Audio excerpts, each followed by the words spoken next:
So this is the finished piece. I just wanted to go in and show you. It's really hot, really hot, but very edible.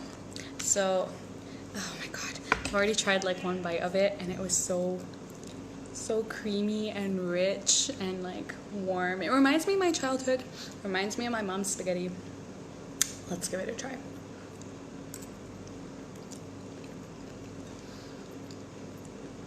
Okay, somewhere along the way, I got this right, like really right. The flavor balance, the warmth, the texture of each ingredient, the way that they merge together, the bay flavor.